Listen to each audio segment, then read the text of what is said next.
네, 오늘 말씀 나누기 전에 저번 시간에 나누었던 말씀 잠깐 복습하고 오늘 말씀 나누도록 하겠습니다. 저번 시간에는 사람을 조심해야 된다라고 말씀을 드렸습니다. 어떤 사람을 조심해야 된다고 말씀을 드렸죠? 첫 번째입니다. 죄를 반복하는 사람을 조심해야 된다라고 말씀을 드렸습니다. 특별히 성적인 죄를 반복하는 사람, 그리고 하나님의 법이 세상의 법 위에 있다라고 말을 하면서 세상의 법을 지키지 않는 사람, 도덕적이고 윤리적인 죄를 반복적으로 범하는 사람을 조심해야 된다라고 말씀을 드렸습니다. 두 번째는 말을 함부로 하는 사람을 조심해야 된다라고 말씀을 드렸습니다. 비천한 말, 음란패설, 그리고 세상적인 말을 함으로 하나님을 떠나게 만들고 비아냥거리는 비꼬는 말을 하는 사람을 조심해야 된다라고 말씀을 드렸습니다. 마지막으로 거짓 진리를 전하는 사람을 조심해야 된다라고 말씀을 드렸습니다. 굉장히 이제 지적으로 이야기하는 것 같지만 실제적으로 그 안에 거짓말이 섞여 있는 복음이 아닌 다른 반쪽짜리 복음을 전하는 사람들을 조심해야 된다라고 말씀을 드렸습니다. 자, 오늘은 잠자는 자여 깨어서 라는 제목으로 말씀 나누겠습니다. 사진 한 장만 한번 띄워주시겠어요? 네, 이 사진, 네, 우리 아이들은 이 사진 아마 봤을 겁니다. 네, 이 사진은 제가 목요일 날, 목요일 날 유스하고 청년부 리트릿 따라갔다가 이제 저녁쯤 되어서 아이들이 이스케이프 룸에서 이제 놀이를 하고 있을 때 너무 피곤해가지고 자고 있을 때 저희 아내가 저를 찍은 사진입니다. 네, 이렇게 소파에 도로가에서 이게 있는 잠자는 사진이었습니다. 네, 이제 없으셔도 됩니다. 네. 이렇게 자는 사람의 특징이 있습니다. 예, 사진을 찍어도 모릅니다. 가끔씩은 침도 흘립니다. 그래도 잘 몰라요. 네, 우리는 이렇게 육적으로 피곤해서 잘 뿐만 아니라 우리는 영적으로도 이렇게 잠자는 사람들이 있을 수 있다는 겁니다. 저희가 이제 다음 주부터는 대면으로 예배를 드리고 또 이제 온라인으로 계시는 분들은 아마 대면 예배를 또 라이브로 듣거나 또는 또 온라인으로 함께 또 예배를 드릴 것입니다. 근데 코로나 시간을 1년 정도 지나면서 두 가지 부류 분들이 생기셨습니다. 한 부류는 오히려 신앙이 좋아진 분들이 계십니다. 근데 한 부류들은 영적으로 이렇게 잠자는 분들이 있다는 겁니다. 오늘 말씀 14절 제가 한번 읽어보겠습니다. 14절 그러므로 이르시기를 잠자는 자여 깨어서 죽은 자들 가운데서 일어나라. 그리스도께서 너에게 비추이시리라 하셨느니라.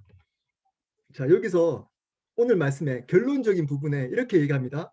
잠자는 자여 깨어서 죽은 자들 가운데서 일어나라 라고 강하게 명령하고 있습니다. 깨어서 일어나라 하는 겁니다.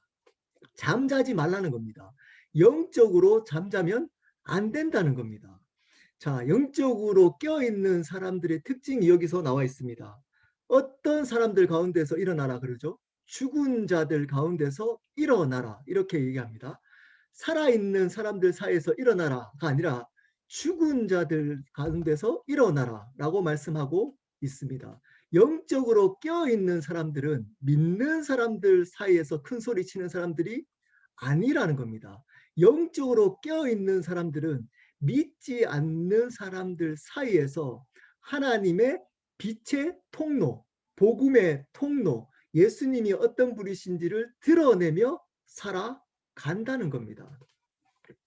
근데 죽은 자들이 있다는 겁니다. 살아있지 않고 영적으로 죽은 자들이 있다는 겁니다. 사랑하는 여러분, 여러분들은 어떤 신앙생활을 하고 계십니까? 세상에서는 같은 일을 오랫동안 하면 전문가라고 인정해 줍니다. 한 일을 오랫동안 반복하면 그 일에 전문적인 기술을 가질 수 있기 때문입니다. 근데 신앙은 다릅니다. 신앙은 신앙이라는 종교 생활을 오래 한 신앙생활을 오래 했다고 신앙이 꼭 깊어지는 것은 아니라는 겁니다. 신앙은 하나님과의 관계입니다.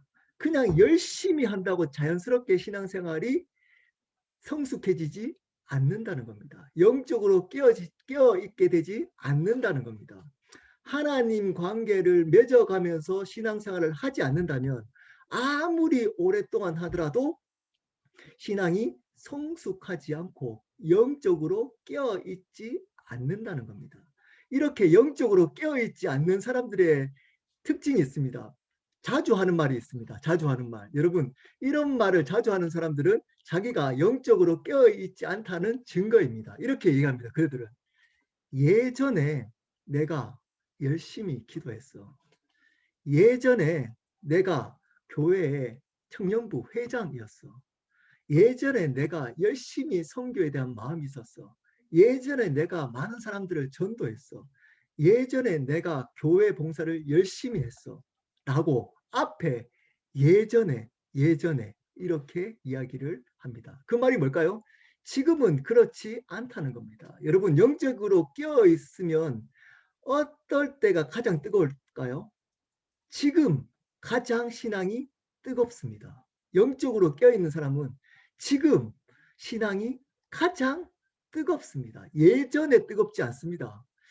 여러분, 제가 저번 주 칼럼에도 썼지만 정상적인 영적으로 깨어있는 사람의 신앙의 특징은 시간이 가면 갈수록 영적으로 뜨거워지는 것이 정상입니다. 그러므로 지금이 이 순간이 가장 신앙이 뜨겁은 사람이 영적으로 깨어있는 사람입니다. 많은 사람들이 이렇게 얘기합니다. 우리 첫사랑을 회복하자. 옛날에 있는 예수님 만났을 때 뜨거움을 회복하자. 이렇게 얘기합니다. 여러분, 처음에 하나님을 만났을 때가 가장 덜 뜨거울 때입니다. 그렇지 않습니까? 시간이 그분을 잘 몰라요. 처음에 하나님을 만나면 그분에 대해서 좋아서 그분이 뜨거운 게 아니고 그분이 주신 선물인 구원 때문에 뜨거워지는 겁니다. 자, 그러다가 그 하나님과 교제를 시작합니다. 정상적인 신앙이라면 교제를 하게 되면 그 하나님을 경험합니다. 그러면 덜 뜨거워질까요? 차가워질까요? 아닙니다. 하나님과 교제가 깊어지면 깊어질수록 신앙은 뜨거워지게 되어져 있습니다. 근데 왜 자꾸 첫사랑을 회복하자 그럴까요? 뜨거움을 옛날에 그 뜨거웠던 신앙을 회복하자 그럴까요? 영적으로 죽어버렸기 때문입니다. 영적으로 죽어버렸기 때문입니다. 깨어있는 신앙을 살아가지 않기 때문인 겁니다. 그렇다면 오늘 말씀에 영적으로 깨어있는 신앙을 가지려면 어떻게 할 수 있는지를 오늘 말씀을 통해서 알아보도록 하겠습니다. 설교 노트 한번 보실까요? 제가 프린트한 여러분 설교 노트 한번 보실까요? 첫 번째입니다. 영적으로 깨어있으면 예수님을 주인으로 모시고 살아야 합니다. 8절부터 10절까지 말씀입니다. 8절 읽겠습니다. 너희가 전에는 어둠이더니 이제는 주 안에서 빛이라. 빛의 자녀들처럼 행하라. 요 말씀 보겠습니다. 전에는 어둠이더니 이제는 주 안에 빛이라. 빛의 자녀들처럼 행하라. 이렇게 얘기합니다. 자, 과거 예수님을 만나기 전 예수님이 내 삶의 주인이 되기 전에는 어떤 삶이었다고요? 어둠이었다는 겁니다. 보이지 않았습니다. 보이지 않았습니다. 나의 앞날이 보이지 않았습니다. 죽음 뒤에 내가 어디로 가는지가 보이지 않았습니다. 내가 어떻게 살지가 보이지 않았습니다. 내가 왜 살아야 되는지가 보이지 않았습니다. 나의 문제를 어떻게 해결해야 되는지가 보이지 않았습니다. 어둠이었기 때문에 계속 헤맵니다. 여기도 갔다가 저기도 갔다가 술도 마셔봤다가 마약도 했다가 여러 가지 성적인 어떤 즐거움도 했다가 이 세상의 즐거움도 누려봤다가 이것저것 다 해봅니다. 근데 여전히 어둠인 겁니다. 자, 근데 이제는 어떻게 됐냐면 빛이라. 어떻게? 주 안에서 빛이라 라고 이야기를 하고 있습니다. 자, 주 안에서 빛이 되려면 주님 안으로 들어와야지만 빛을 발견할 수 있다는 겁니다. 그전에는 어두워가지고 저 사람도 만났다가 이 일도 해봤다가 이것도 해봤다가, 왜냐하면 보이지 않으니까. 근데 주님을 만나고 주님 안에 들어오니까 빛이 보였다는 겁니다.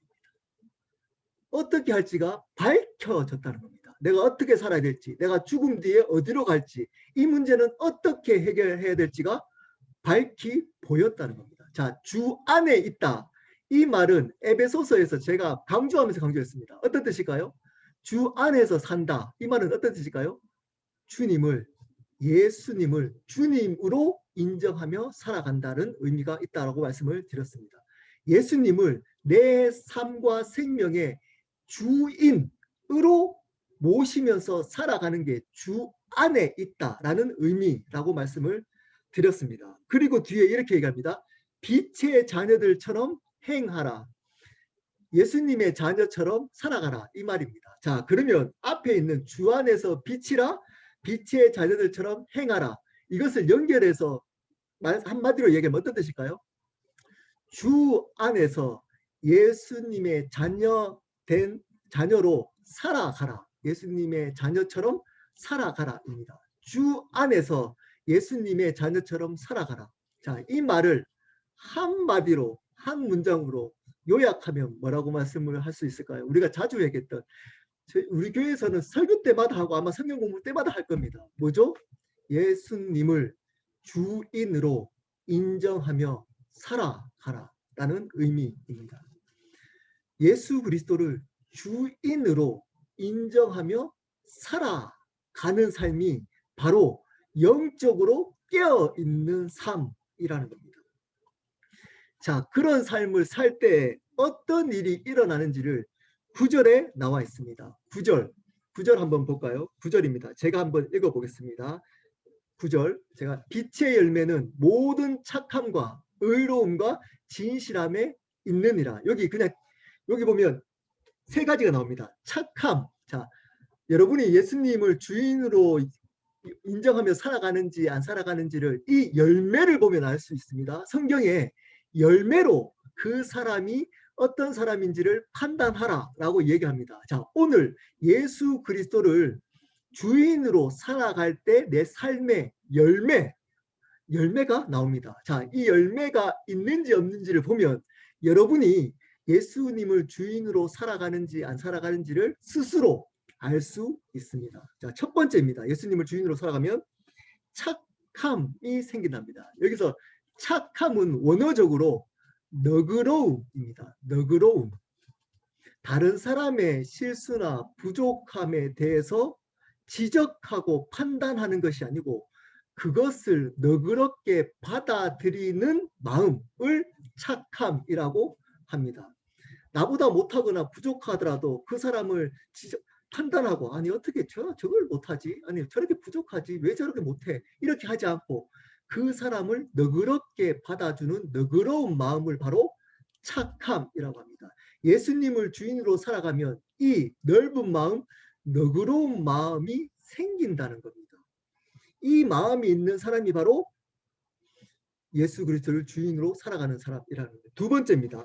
의로움이라고 합니다. 자, 의로움은 원어적인 어떤 뜻이냐면 의무, 나에게 맡겨진 의무를 감당하는 것을 의로움이라고 합니다.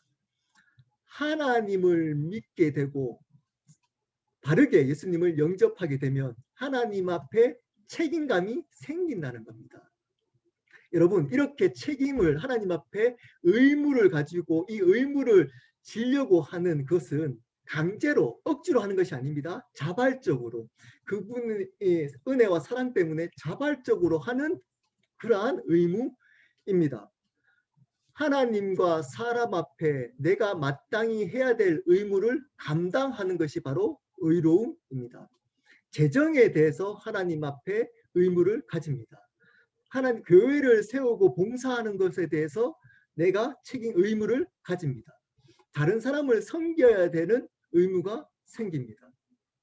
영혼을 구원해야 될 의무가 생기는 겁니다. 자, 이러한 것들에 대해서 내가 의무를 가지고 책임감을 가지는 것, 이것이 바로 의로움입니다. 예수님을 주인으로 살아가면 이런 의로움이 생긴다는 겁니다. 자, 마지막입니다. 진실함입니다. 여기서 진실함은 솔직하게 이야기하는 것이 뜻하는 게 아닙니다. 여기서 진실함은 언행일치를 말합니다. 말과 행동이 일치하는 겁니다. 예수님을 주인으로 살아간다면 말한 대로 내 삶도 그렇게 살아간다는 겁니다. 거룩하게 살아야 된다. 말을 하면 거룩하게 산다는 겁니다. 내가 세상 사람들과 다르게 살아간다라고 한다면 그렇게 다르게 살아간다는 겁니다. 내가 하나님의 말씀을 말한 대로 삶에 있어서도 동일하게 살아가는 것을 바로 진실함이라고 합니다. 예수님을 주인으로 살아가는 사람들은 바로 이렇게 진실함이 있다는 거예요. 말과 행동이 같다는 겁니다. 자, 이렇게 세 가지의 열매가 예수님을 주인으로 살아가는 사람에게 맺혀진다는 겁니다. 너그럽고 그리고 내가 하나님과 사람 앞에 마땅히 책임감을 가지고 신앙생활을 하고 또 말과 행동이 같아진다는 겁니다. 그리고 또 하나가 있습니다. 10절입니다. 10절입니다.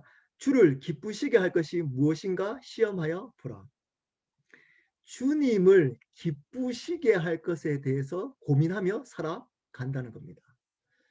내가 기쁜 것, 내가 뭐가 좋을까, 나의 행복이 뭔가로 살아가다가 예수님이 내 삶의 주인이 되면 그 주님이 무엇을 기뻐하실까를 계속 생각하면서 살아간다는 겁니다. 우리 가정 가운데 예수님이 뭐를 기뻐하실까? 내가 직장 가운데 무엇을 기뻐하실까? 내 삶 속에서 우리 가족들 가운데서 내가 어떻게 할 때 하나님이 기뻐하실까를 생각하면서 살아간다는 겁니다. 이렇게 예수 그리스도를 주인으로 모시면서 살아가는 삶, 어떤 삶이죠? 열매를 맺어 가는 삶. 네. 앞에서 말했던 착함, 의로움, 진실함의 열매를 맺어가고 그리고 10절에 주님이 기뻐하신 것이 무엇인지를 날마다 고민하면서 살아가는 삶이 바로 영적으로 깨어있는 삶이라는 겁니다. 자, 두 번째입니다. 영적으로 깨어있는 삶 두 번째입니다. 우리 설교노트 한번 보실까요? 은밀한 죄를 드러내야 합니다. 11절부터 13절까지 말씀입니다. 제가 읽겠습니다. 너희는 열매 없는 어둠의 일에 참여하지 말고 도리어 책망하라. 12절입니다. 그들이 은밀히 행하는 것들은 말하기도 부끄러운 것들이라. 13절 계속 읽겠습니다. 13절까지 읽겠습니다. 그러나 책망을 받는 모든 것으로 빛으로 말미암아 드러나나니 드러나는 것마다 빛이니라. 자, 11절에 이렇게 얘기합니다. 11절에 너희는 열매 없는 어둠의 일에 참여하지 말고 도리어 책망하라. 중요한 말이 하나 나옵니다. 책망하라. 어둠의 일을 책망하라. 자, 여기서 이 책망하라의 의미를 두 가지로 신학자들은 해석합니다. 사람, 죄를 짓는 어둠의 일을, 즉 죄를 짓는 사람에게 이 말을 적용시킨다면 이 사람을 설득해라 그리고 꾸짖어라 라는 의미가 있습니다. 죄를 짓는 사람에게 설득해서 죄를 짓지 말라라고 하고 만약에 설득해도 안 되면 어떻게 하라고요? 꾸짖어서라도 그 죄를 짓지 말도록 해라 라는 말이 책망하라 라는 말입니다. 근데 이 뜻보다 원어적으로 더 합리적인 뜻이 있습니다. 그것은 바로 이 책망하다를 사람에게 적용하는 게 아니고 죄에 대해서 적용하는 겁니다. 죄를 책망하라가 원어적으로 더 의미가 맞습니다. 자, 죄를 책망하라라는 말의 의미가 뭘까요? 원어적으로는 이 죄를 책망하라는 말은 죄를 폭로해라, 죄를 드러내라라는 의미가 있습니다. 어둠의 일을, 즉 죄를 짓지 말고 짓지 않으려면 어떻게 하라고요? 이 죄를 폭로해야 된다. 죄를 드러내야 된다라고 말씀해 주고 있습니다. 여러분, 죄를 은밀하게 아무도 모르게 짓는 그 죄 있잖아요. 여러분 짓는 죄. 그 죄를 폭로하셔야 합니다. 스스로 그렇기 때문에 목장이 있는 겁니다. 그렇기 때문에 그리스도의 몸, 교회 공동체가 있는 겁니다. 그렇기 때문에 우리의 교회 모임이 있는 겁니다. 거기에서 그냥 먹고 즐기고 재밌게 놀라고 있는 것이 아닙니다. 그 모임을 통해서 우리가 가지고 있는 은밀한 죄를 폭로하기 위함인 겁니다. 폭로.